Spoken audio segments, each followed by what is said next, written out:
this morning, we're going to talk a little bit about success to significance. And the idea is talking about what opportunities do you have to grow your business or to move from success to significance. And then we'll talk a little bit about what is the kind of focus you need to have. We'll talk about some of the challenges that you probably face.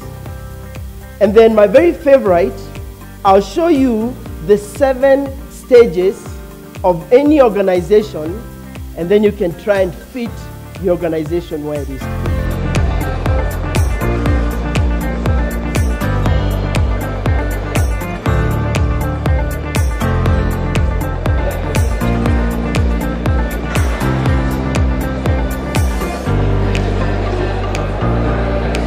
Now think about you and your business. Are you a specialist for something? Or are you trying to do everything? And look how market, how customers look at it. Use your own experience to be place of choice, partner of choice for your customer. So therefore, we also at ISBI, we focus on very narrow market segment. Not because we cannot do it, but you cannot be best in everything. And it's much better to be best in the world, if possible, in something very specific, than to be somebody who is doing everything. We small businesses, SMEs, we must find our place where we are the best, what can be achieved. It is best choice, at least in our market. Is that Nairobi? Is that maybe only part of Nairobi? Or is maybe whole East Africa? One of the best ways I've found to not necessarily discourage, but to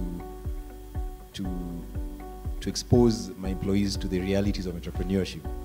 Because unfortunately, they all look at entrepreneurship and think, okay, you're your own boss, you know, it's glamorous, you know, you've got a nice title, you've got...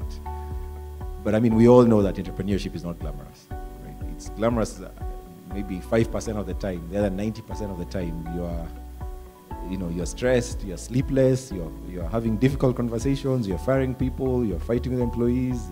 Half the time, there's a legal threat hanging over your head. There's nothing glamorous about being your own boss. So what I found with my employees is that when I expose them to the realities, I mean, they see what is actually happening, just like Masharia said.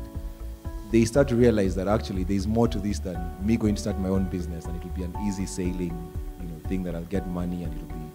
So my tactic is to expose them as much as possible to the realities of what's going on. I expose them to the difficult conversations we have with clients. They deal with difficult clients in some cases, when a client is calling, shouting down the phone. Let the employee see that. When a client is not paying on time and you are having sleepless nights, let them see that. Now, it's linked because it starts to show them that actually it's not that easy, but also it starts to help me delegate to them in some cases. In regards to, the assumption of children will automatically take up the business, I think we need to be very careful with this.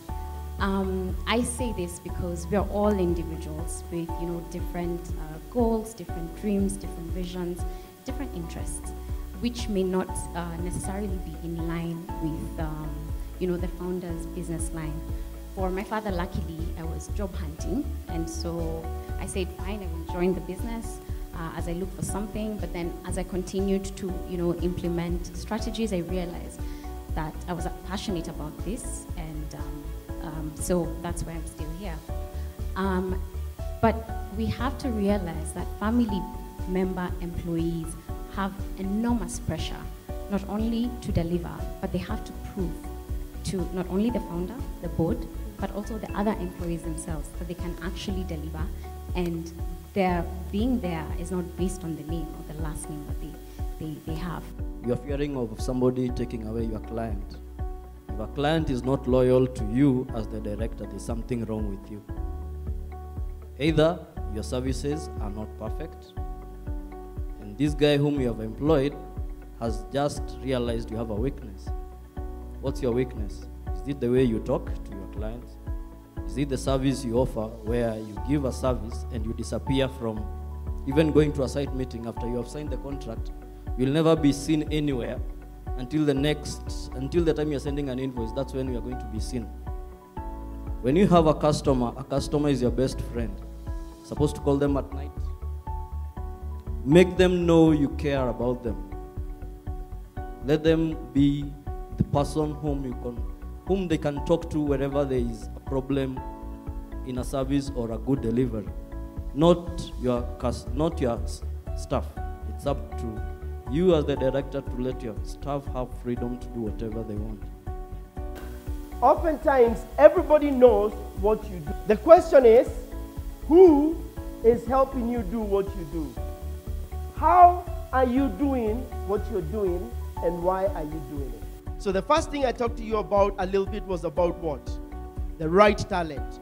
The second thing is relooking at your business model based on your prevailing circumstances.